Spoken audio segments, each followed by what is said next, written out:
Hallo, willkommen in Marthas Flechtwerk. Ich bin Martha und ich möchte euch heute zeigen, wie ich diesen Korb gemacht habe. Das ist ein Bienenkorb und ja, das ist der erste Bienenkorb, den ich gemacht habe, aber ich habe schon viele andere Werke aus Stroh gemacht. Deswegen war mir schon das Material und die Technik bekannt. Allerdings in der Größe und dieser Form hatte ich das noch nicht gemacht. Ja, eigentlich gehört er so hin zum Zeigen. Und hier ist der Eingang für die Bienen. Ja, ich wollte noch ein bisschen erzählen, wie ich das gemacht habe. Das ist ein sehr langer Prozess gewesen. Ich habe viele Stunden damit verbracht und ich habe auch einige Sachen ausprobiert und ich möchte meine Erfahrung mit euch teilen. Ich habe dabei einige Werkzeuge benutzt. Zum Beispiel habe ich diesen Ring aus Horn benutzt. Der war sehr praktisch tatsächlich. Der hat mir geholfen, diese Wulste aus Stroh gleichmäßig zu halten. Ja, das seht ihr nachher in dem Video, was ich etwas beschleunigt habe, damit es nicht so lang ist, wie ich immer einzelne Strohhalme in die Mitte reingesteckt habe und der Horn, der ist auf der einen Seite etwas breiter und auf der anderen Seite schmaler. Deswegen wurden die einzelnen Halme immer so ein bisschen zusammengedrückt und zusammengepresst. Und das hat mir einiges an Kraft erspart, die ich sonst mit der Hand verwenden musste. Also ich hätte sonst diese Wulste zusammendrücken müssen und so hat es dieser Ring gemacht. So, genäht, also diese Verbindungen sind mit einem Weidenband gemacht und hier habe ich noch, genau hier ist es, genau, das sind solche ganz dünne Weidenschienen und die sind aus Weiden gemacht und Weiden sind auf der einen Seite dünn, auf der anderen Seite dick und so habe ich immer mit der dünnen Seite von diesem Band angefangen und habe sozusagen durchgestochen, immer mit der dicken Seite. Und das ist auch der schwierigste Punkt, wie man halt in diese Arbeit hier, wie man hier zwischen die Strohhalme, wie man da reinkommt. Und ich muss zugeben, die meiste Zeit, die ich geflochten habe, genäht habe, habe ich tatsächlich ohne Werkzeug es gemacht, indem ich einfach mal diese dickere Spitze schräg angeschnitten habe.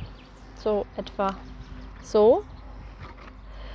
Und mit diesem angespitzten Ende konnte ich fast immer ganz gut hier in das Geflecht bzw. unter das Band der Vorreihe konnte ich hier so durchstechen.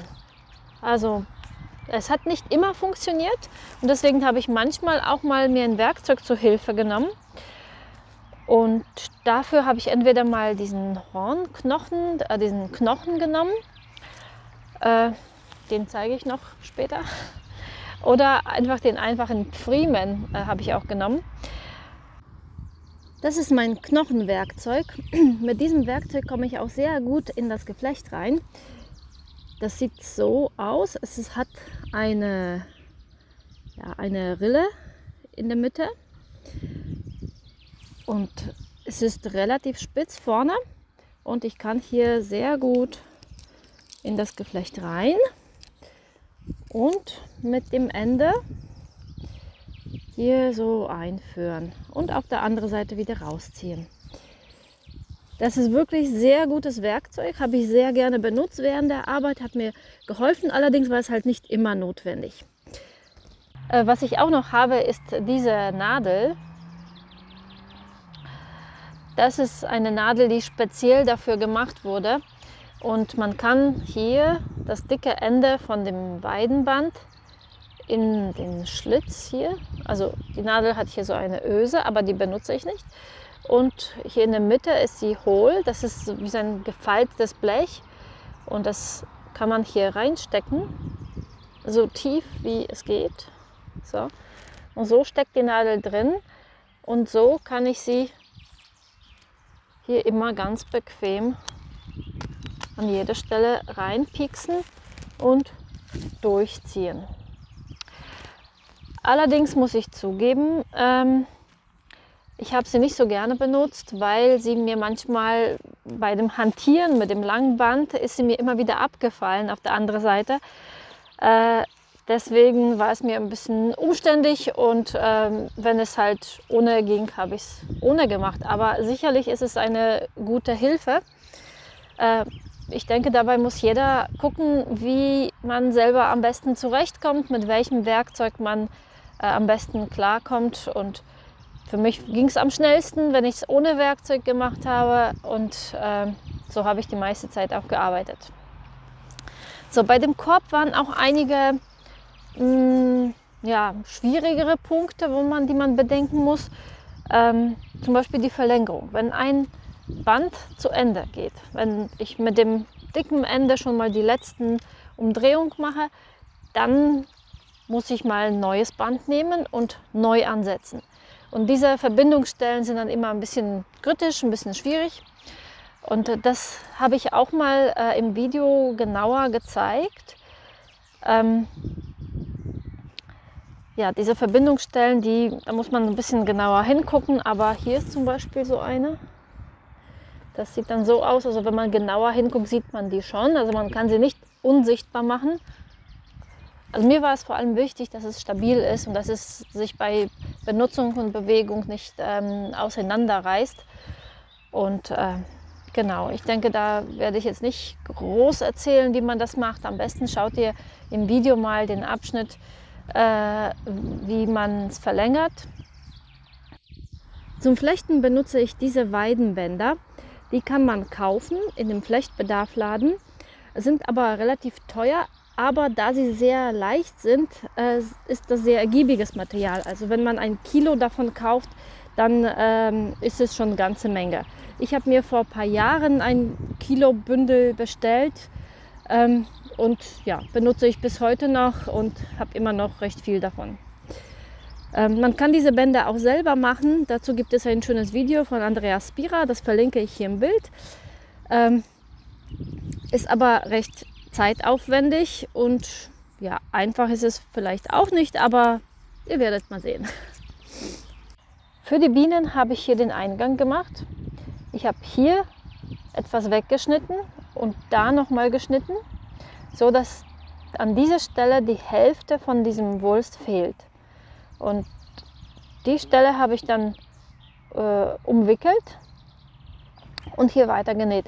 Und die nächste Runde, einfach an der Stelle, wo ich hier eine Lücke habe, habe ich einfach die Reihen miteinander zu vernähen, habe ich hier einfach mal drumherum gewickelt. Und so ist der Eingang etwa so tief, dass meine Finger reinpassen. Ich habe gedacht, das ist besser, wenn es klein ist für die Bienen, dass die Bienen gerade durchkommen und dass kein Räuber reinkriechen kann. Ja, aber da können wir vielleicht mal ein paar Bienenhalter, Bienenkenner ein Wort dazu sagen, ob jetzt der Eingang eher kleiner oder eher größer sein sollte. Da war ich mir immer ein bisschen unsicher. Ich habe versucht, mich nach den Bildern zu orientieren, die ich noch im Kopf hatte. Und ja, das müsste man wahrscheinlich testen, was die Bienen dazu sagen. So, oben sieht es so aus. So. Ja, dann wünsche ich euch viel Spaß beim Film anschauen und wenn euch das Video gefallen hat, dann gebt mir den Daumen hoch und drückt mal auf Abonnieren und drückt mal auf die Glocke. Dann verpasst ihr kein weiteres Video. Mit diesem Material und Werkzeug habe ich gearbeitet. Das Wichtigste hier ist das lange Roggenstroh und die langen Weidenschienen. Das Stroh muss zuerst vorbereitet werden. Erstmal wird es in kleinen Bündel gekämmt und gereinigt.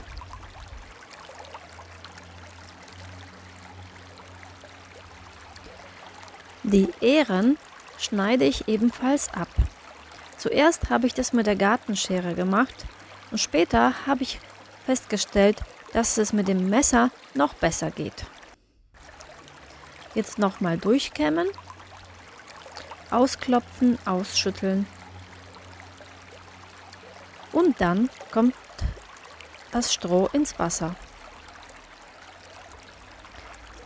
Es muss nicht lange gewässert werden, aber es ist ganz gut, wenn es eine Stunde oder 2 im Wasser liegt und anschließend wird es noch abgetropft und in Handtuch gewickelt. Ebenfalls die Weidenschienen, die erstmal trocken waren, müssen vor der Arbeit ins Wasser gelegt werden. Die brauchen auch nicht lange im Wasser, aber auch mindestens eine halbe Stunde. Hier sieht man, wie ich die Ähren mit dem Messer abschlage.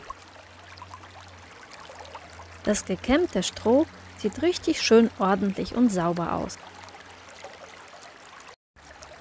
Das Stroh lag jetzt ein paar Stunden im Wasser. Ebenfalls auch mal die Weidenschienen lagen auch im Wasser. Jetzt kommt alles raus.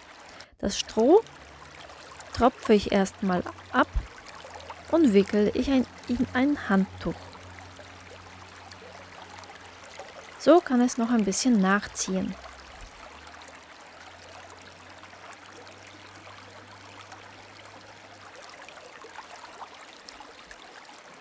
Nach ein paar Stunden kann ich mit der Arbeit anfangen, aber erstmal ein kleiner Vorgeschmack. So hört sich die Arbeit an.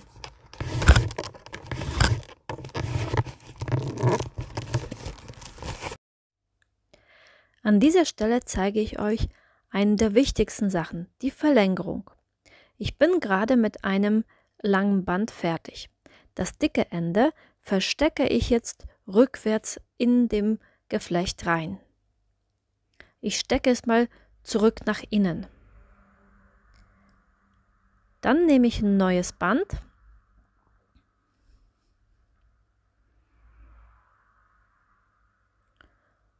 und schneide erstmal an beiden Enden ein bisschen schräg an. Ich beginne die Arbeit immer mit dem dünnen Ende an.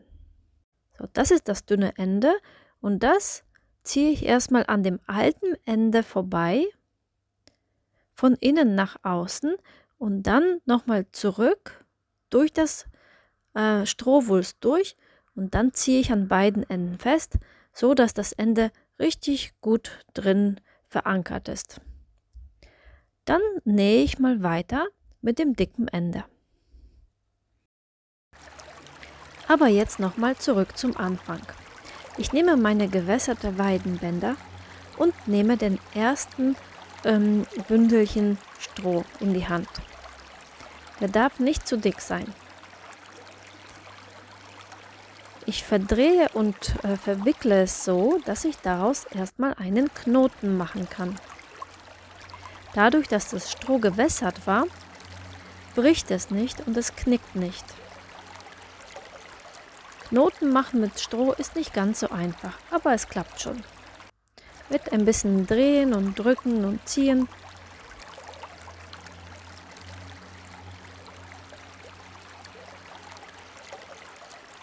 Mein Knoten ist ja schon fast fertig. Noch einmal durchziehen.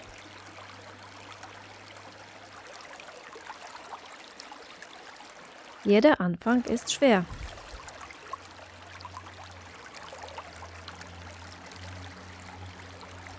Dann nehme ich mein Flechtband und wie immer fange ich mit dem dünnen Ende an.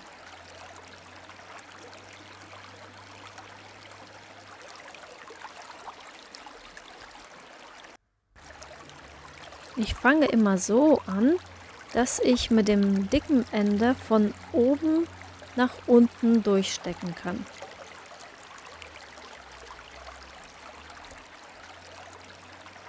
Ich umwickle das Flechtband um den Strohwulst herum und stecke das dicke Ende immer wieder in den Knoten rein. Immer wieder stecke ich durch die Mitte durch. Ich nähe mit der rechten Hand und die linke Hand hat die Aufgabe, diesen Wulst immer zu halten. Hier sieht man noch genauer, immer wieder steche ich das dicke Ende in die Mitte rein. Die erste Runde nähe ich relativ dicht. Jede nächste Runde wird größer sein und dann muss ich auch möglichst viele Anhaltspunkte haben, wo ich mal wieder miteinander vernähen kann.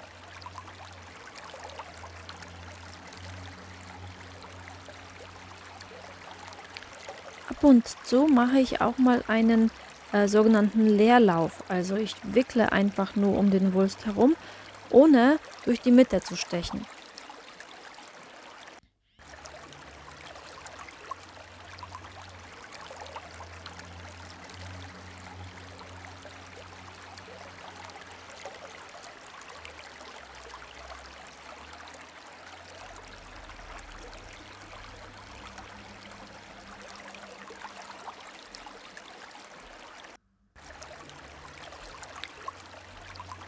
So nähe ich immer weiter und wenn ich merke, dass mein Bündel zu dünn wird, nehme ich neue Strohhalme und stecke in die Mitte von dem Wulst rein.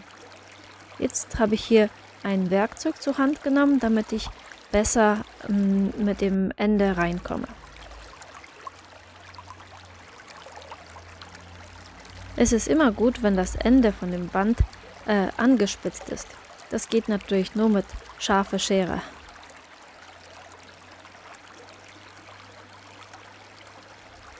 Immer wieder muss ich neue Strohhalme reinstecken.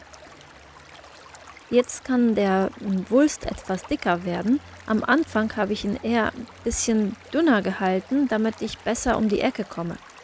Jetzt, je größer die Kreise werden, desto dicker kann mein Wulst werden. Ihr seht, ich nähe hier auch mal noch ziemlich dicht. Gleich kommt dieses Werkzeug ins Spiel.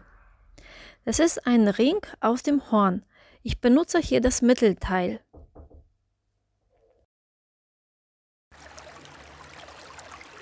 Ich stülpe jetzt den Ring über den Strohwulst. So, dass natürlich das schmalere Ende ist dann näher an dem genähten Teil. Ihr seht mal, ich habe auch ein bisschen Probleme, das durchzukriegen. Ich habe meinen Strohwulst ein bisschen zu dick gemacht, aber mit Drücken und Drehen klappt es einigermaßen. Ich muss aber gleich mal doch einen Strohhalm rausschneiden. Es war doch ein bisschen zu dick.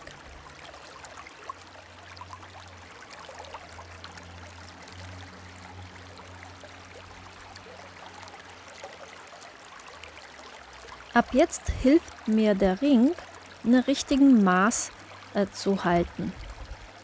Der Ring hilft mir auch mal, diesen Strohwulst schön komprimiert zu halten. Sonst hätte ich es mit der Hand zusammendrücken müssen. Und jetzt geht es schön gleichmäßig und schön zusammengepresst. Ich muss immer wieder die Form kontrollieren und ein bisschen die Ecken glätten und immer wieder gucken, ob das schön rund und gleichmäßig ist. Diese Arbeit dauert jetzt viele, viele Stunden. Wenn ich die gewünschte Größe, den gewünschten Durchmesser erreicht habe, fange ich an, die Strohwülste nicht immer weiter nach außen zu legen, sondern immer weiter nach oben. Erstmal ein bisschen schräg nach oben und dann gerade nach oben, so dass ich die Form dieser Glocke, dieser Kuppel so nach und nach formen kann.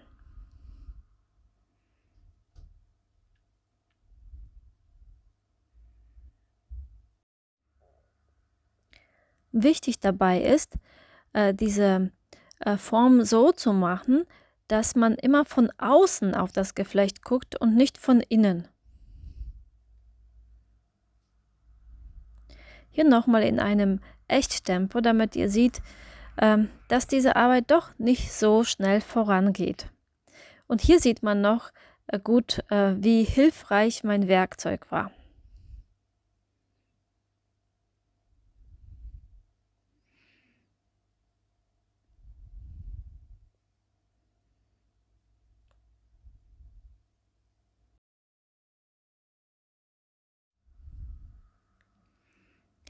Und so von Stunde zu Stunde ist mein Werk immer größer geworden. Irgendwann wurde es Abend, dann wurde es wieder Tag, dann wurde es wieder Nachmittag und mein Werk ist immer größer und größer und noch größer geworden.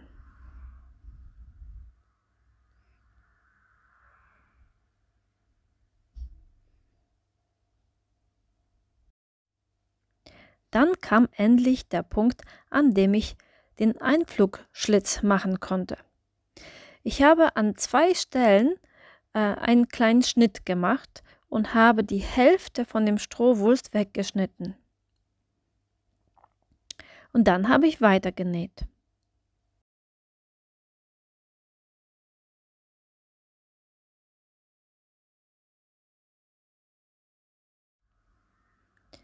Eine Runde später musste ich den Eingangsschlitz wieder zudecken.